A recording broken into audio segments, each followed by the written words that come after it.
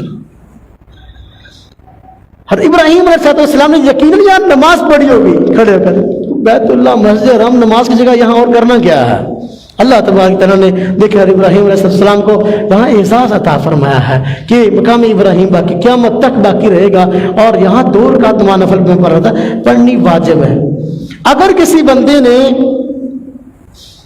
طواف کر لیا لیکن 2 رکعت نفل پڑھنی ہے، اب مسئلہ یہ ہے کہ مکروہ وقت ہے، ایسا وقت ہے جس وقت کے اندر نفل نماز نہیں پڑھتے تو نہ پڑھے۔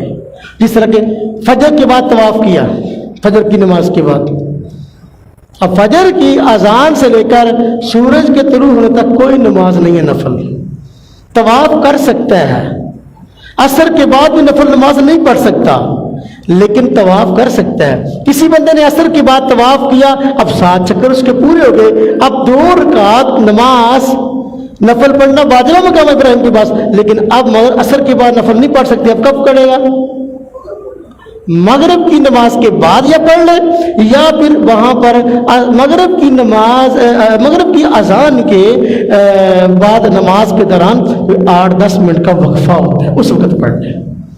جو وقفہ ہے اذان سے لے کر جماعت تک کے درمیان کا مغرب کیا تو اس وقت پڑھ لے۔ اگر فجر کے بعد کا وقت ہے، طواف اس نے کر لیا ہے اور 2 رکعتیں نفل کی اس نے پڑھنی ہے، تو 2 رکعتیں نفل کی وہ سورج نکلنے کے بعد پڑھے گا۔ کب پڑھے گا؟ سورج نکلے گا، اور سورج نکلنے کے بعد پہلے اشراق پڑھے گا یا یہ پڑھے گا؟ پہلے نفل پڑھے گا، یہ جو واجب ہے۔ یہ کیوں؟ اشراق پڑھنا سنت ہے، واجب نہیں، پہلے واجب کی باری ہے، اس لیے پہلے واجب 2 رکعت نماز نفل جو واجب ہوئے طواف کی وہ پڑھے گا، اس کے بعد اشراق کی نماز پڑھے گا۔ اور یہ بات رکھیں، اشراق اور شروق میں فرق ہے، اشراق اور شروق میں فرق ہے۔ اللہ سب کو وہاں لے جائے، وہاں جو گھڑیاں لگی ہوتی ہے نا وہاں لکھا تھا شروق، شروق کا مطلب اشراق کا وقت نہیں ہے، وہ ممنوع وقت ہوتا ہے جب سورج نکل رہا ہوتا ہے، اس وقت نہیں نماز پڑھنی، 12-13 منٹ بعد پڑھنی ہے، 12-13 منٹ بعد پڑھنی ہے۔ خیر ہم نے یہ طواف کر لیا، اس کے بعد 3 کام کرنے ہیں۔ کتنے کام کرنے؟ نمبر 1 یہ 2 رکعت نفل پڑھنے ہیں۔ نمبر 2 ملتزم کے پاس آ کر دعائیں مانگنی ہیں۔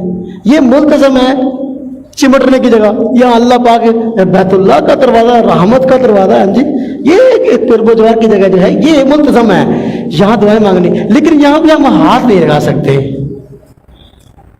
اگر ہمارا عمرہ بھی پورا نہیں ہوا تو، کیونکہ یہاں پہ خوشبو لگی ہوتی ہے، خوشبو ہمارے جسم میں لگ جائے گی تو پھر قربانی کا دم کا مسئلہ ہو جائے گا، تو لہذا ہم ملتزم کے پاس آ کر دعا مانگ لیں، اس کی چمٹے نہ اس کے ساتھ۔ ہاں جب عمرہ مکمل کر لے، ٹینٹ کروا لیں، ہوں آ کے چمٹ جاؤ، آپ آگے چمٹ سکتے، اب کوئی مسئلہ نہیں ہے۔ آپ خوشبو لگ ہوتا تو کیا مسئلہ ہے، ٹینٹ کروانے کے بعد کوئی مسئلہ نہیں ہے، لیکن جب تک ٹینٹ نہیں کرواتے اس وقت تک ہم چمٹ کے دعا نہیں کر سکتے۔ بار کے نمبر 1 نوافل پڑھنا، نمبر 2 دعائیں کرنا، نمبر 3 آب زمزم پینا، یہ ایک سنت مستقل عمل ہے، آب زمزم پینا اور خوب پینا، بندہ کچھ پیوے کچھ اپنے سر تے پالوے۔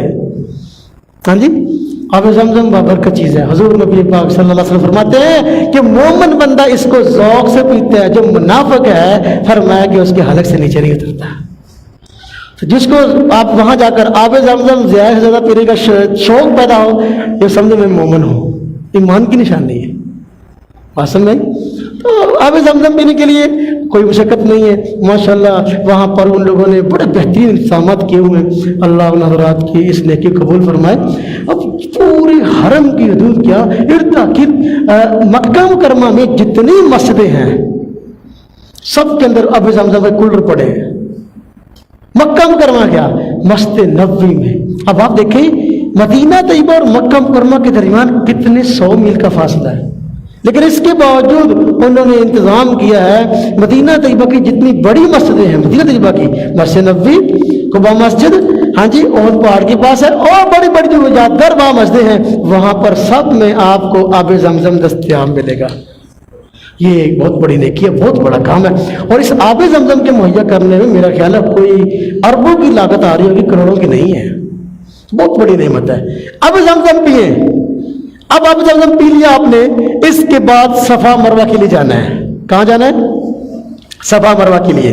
صفا مروہ کے لیے اب وہاں صحیح کرنے کے جانا، لیکن اس سے پہلے ایک استلام ہمارا رہتا ہے، وہ کر کے جانا ہے۔ میں نے کہا تھا نا عمرے میں کل استلام کتنے ہیں؟ 9، طواف میں 8 اور عمرے میں 9۔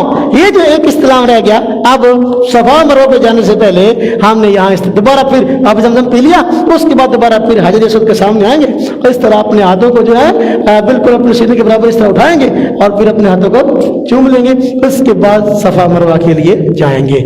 ہاں جی، تو صفا مروہ کے راستے ادھر سے ہی بنے ہوئے ہیں، ہاں جی، تو یہیں سے آپ نکلیں گے تو اس طرح اندر کی طرف راستے جا رہے ہیں، وہ ان کی مرضی ہے، کبھی کوئی راستے کھول دیتے ہیں، کوئی بند کر دیتے ہیں، ان کے اپنے معاملات بار کے ادھر سے سیدھا راستہ جو ہے نا صفا مروہ کی طرف جاتا ہے۔ صفا مروہ جانتے ہیں؟ ان الصفا والمروہ من شعائر اللہ، ہاں جی، فمن حج البیت او اعتمر فلا جناح علیہ ان یطوف بہما۔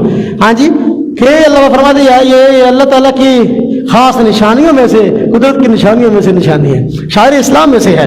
صفا مروہ یہ وہی دو پہاڑیاں ہیں جس پر حضرت ہاجرہ جو ہے وہ پریشان ہو کر دوڑی تھی، حضرت اسماعیل علیہ السلام موجود تھے، پینے کے لیے پانی نہیں تھا اور کھانے کی کوئی چیز مہیا نہیں تھی، تو پریشانی کے عالم میں کہ کوئی قریب سے قافلہ گزر رہا ہو یا کوئی ارد گرد کوئی اپنا آبادی پائی جائے، لوگ پائے جائیں، ان سے مدد حاصل کی جا سکے، پانی حاصل کیا جا سکے، اس پریشانی میں حضرت ہاجرہ نے 7 چکر لگائے تھے۔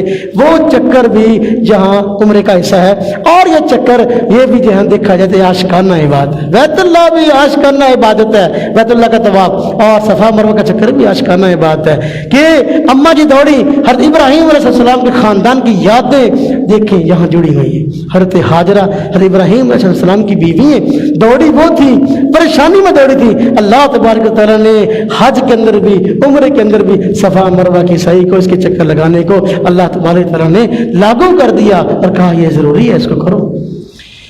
7 چکر ہم نے صفا مروہ کے لگانے ہیں۔ صفا اس طرف ہے، مروہ اس طرف ہے۔ صفا مروہ سمجھاؤ اس کا پس منظر کیا ہے؟ صفا مروہ کا یہ مجھے باتیں بتا رہا ہوں نا، زندگی میں آپ کو انشاءاللہ کام آئیں گی انشاءاللہ۔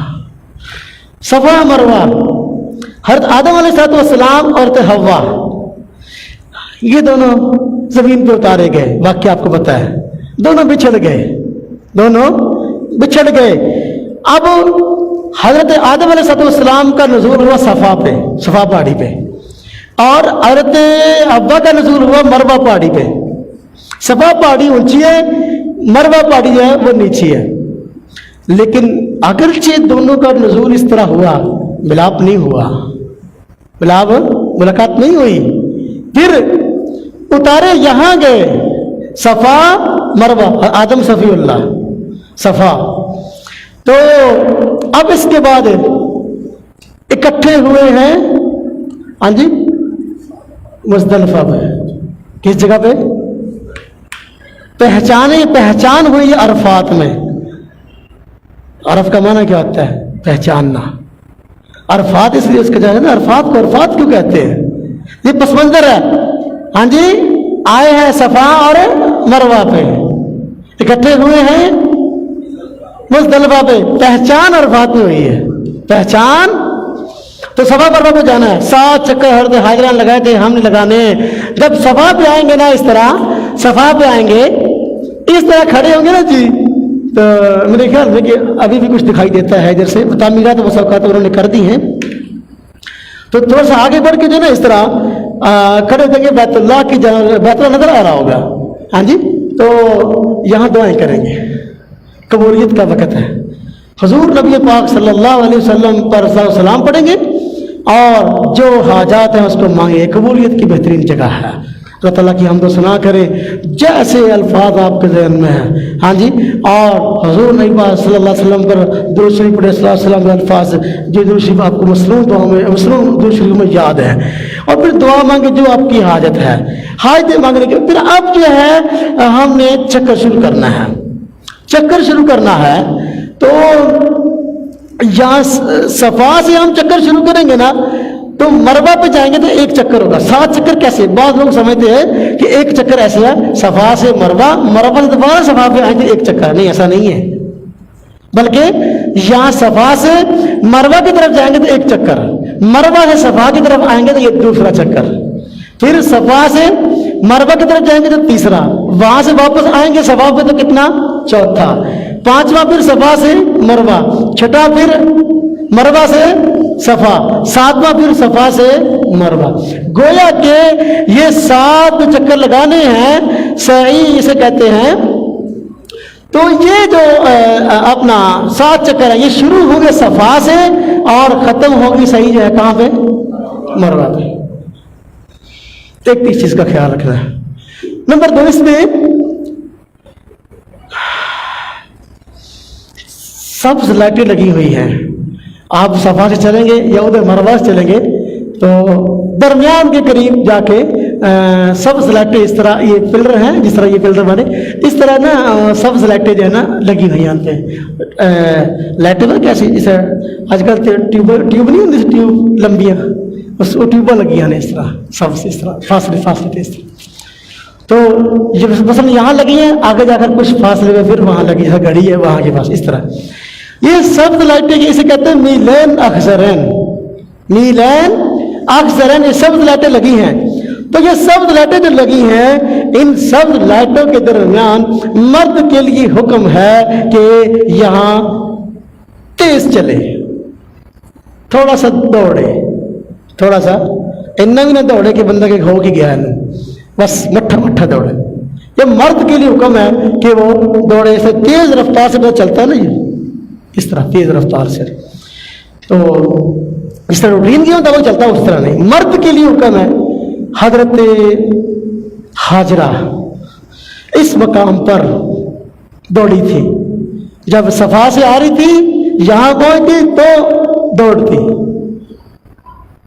واپسی پر بھی اس طرح دوڑ پڑتی چونکہ فاصلہ زیادہ تھا.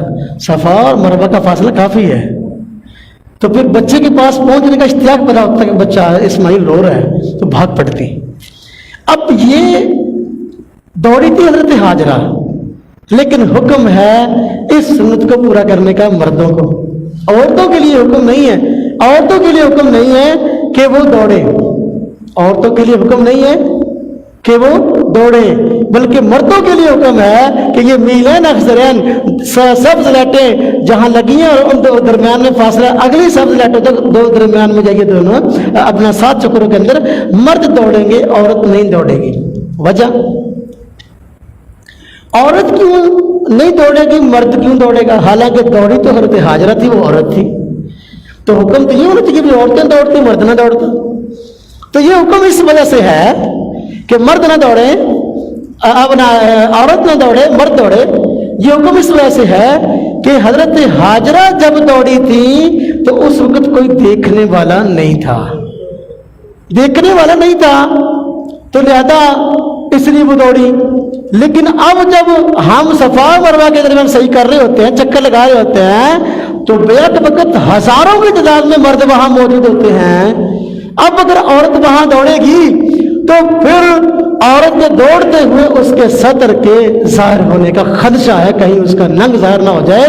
عورت خود چھپنے کی چیز ہے اور چھپانے کی چیز ہے، عورت کا معنی ننگ ہے. اس لیے اللہ تبارک تعالیٰ نے یہ حکم مردوں کو دیا ہے اور عورتوں کے لیے نہیں ہے، بلکہ جو ہے مردوں کے لیے حکم ہے کہ صفا مروہ میں میلین اخضرین کے درمیان دو یہ سب لائٹیں جو لگی ہیں ان کے درمیان کی جگہ ہے، مرد اس جگہ پر دوڑے. سنت اگرچہ حضرت ہاجرہ کی ہے لیکن پورے کریں گے اس سنت کو آپ کی اولاد میں مرد نہ کہ عورت. صفا مروہ کے درمیان 7 چکر ہو گئے. صفا مروہ کے درمیان 7 چکر اگر ہو گئے تو یہ اسے کہتے ہیں صفا مروہ کی